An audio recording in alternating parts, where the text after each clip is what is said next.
So here are the table 10.1, Mathematical Associations Publications. So una dyan is yung equals online. So issues per year, 3 yung issue niya. So equals online is focuses on mathematics and special education needs. So these associations or publication is nag-focus sa mga may mga health or special educational needs. Second, MA News. 3 hapon yung issues per year niya ang na-publish. So MA News is a free newsletters sent to all members. So isa siya sa mga newsletters na ginasend or ginapadala sa mga members lang ng sa nila associations. Next, the Mathematical Gazette. Yung issue per year niya is 3 pa rin. And the Mathematical Gazette is the original magazine of the associations now focusing on the 15 to 20 age grade. So, applicable lang sa 15 to 20 ang edad. So, next is Mathematical Pie.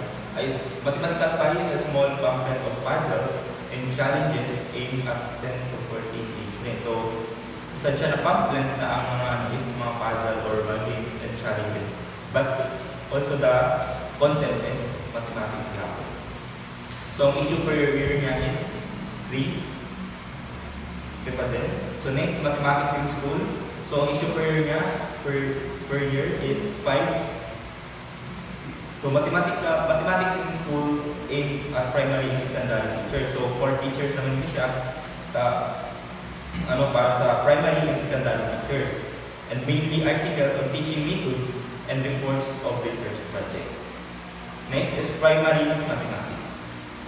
So, primary mathematics is for primary school teachers. So, sabi nga, primary mathematics is for primary school teachers. So, ginagamit din siya for ginagamit para sa mga resources and sa mga worksheets sa teachers.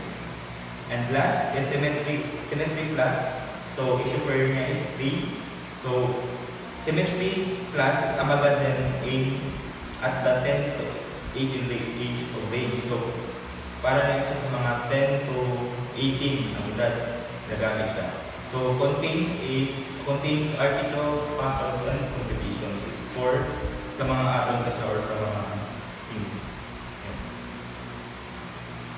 So, the ATM published one bi-monthly journal called Mathematics Teaching. So ang ATM is nag-publish siya sa bi-monthly. So, isa dyan sa na-publish nila is yung Mathematics Teaching or MT. So, which contains a lot of articles by teachers and mathematics educators. So, Mathematics Teaching is, yung laman niya is more on articles na nag-provide siya sa mga express views or contribute to debates. And you will find a plenty of useful and interesting articles in this magazine. So, parang more on na siya articles ng mga laman. And there is no reason why you should not become a contributor at the same stage. So next, master's level credits. So when we say master's level credits, it refers to academic credits earned at the postgraduate level. And typically within a master's degree program. So like for example, Master's of Arts, Master of Science, mga ganyan. So it may be that your program of training offers the opportunity to gain credits that count towards a master's level qualifications. At master's levels or M level, you will need to show an ability to critically evaluate, to review existing research and to synthesize arguments. So, pag nag-undergo ka sa master level credits, so dapat you have an ability to critically evaluate and also may research skills ka and specialized knowledge pag mag-undergo ka sa master's level credits. So, here are the criteria for success at M level. So, first, comprehensive knowledge of the topic. So, when we say a comprehensive knowledge, dapat you have understanding of the key concepts, theories, and principles. Second, evidence provide leading together with the ability to synthesize a coherent argument, including considerations of opposing views. Dapat you need to evaluate informations or force logical arguments and consider the opposing view. So parang walang isang bias na ganito. Next is an ability to support arguments with convincing evidence accurately and reference. Dapat you need to support claims with convincing evidence and accurate references. So hindi ka basta-basta magbuha sa mga evidence. So dapat kailangan na evidence is tama ba yung evidence. Next, critical reflections on your own classroom practice. So critically evaluates personal teaching experiences and plans and improvements. So, yeah. Next, provisions of evidence from your own research, comparing it with evidence from the literature. So, you need to compare the personal research findings with existing educational literature. So, lastly is independent thought. So, in independent thoughts, you need to demonstrate originally critical thinking and autonomy in research and analysis. So master levels assessment often involve you in carrying out small-scale research project in school.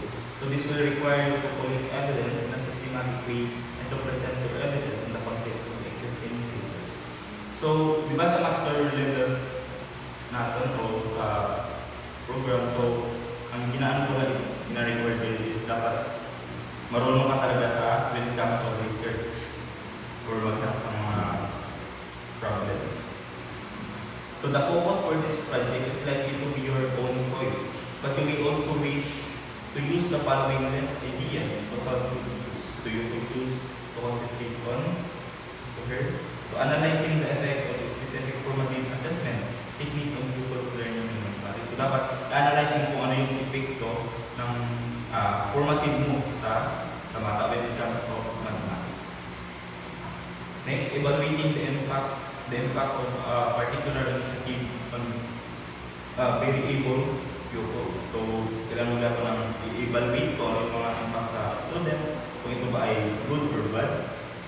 And next, analyzing common errors in a particular mathematical topic. So, you need to analyze the errors, diba? Sa, para ma-check mo or mabaguhan ito siya ng mga error or makorek ng mga error. And next, comparing to different teaching approaches.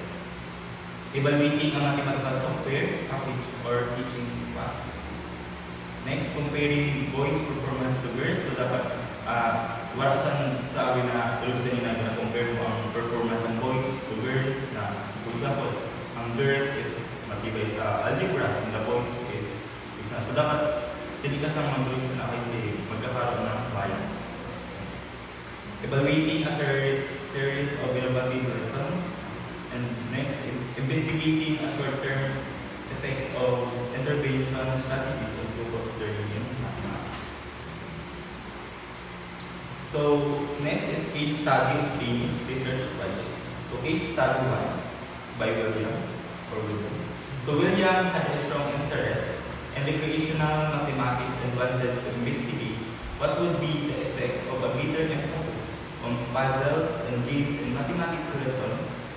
And he set two curricular research questions. So first, does the use of recreational mathematics improve attitudes and motivations? Second, can recreational mathematics help to develop thinking skills that lead to higher attainment? So William taught math classes for several weeks, then incorporated mathematical puzzles. At the end, he surveyed students on their math attitudes. His case study compared his findings to existing research, noting differences and observing how his new approaches impacted various students. So the case study 1 of William shows the impact of incorporating recreational activities or recreational mathematics on students' attitudes toward mathematics. So students' motivations and engagement. So development of critical thinking, problem-solving skills, and mathematical attainment and academic performance. So that will be all. Thank you.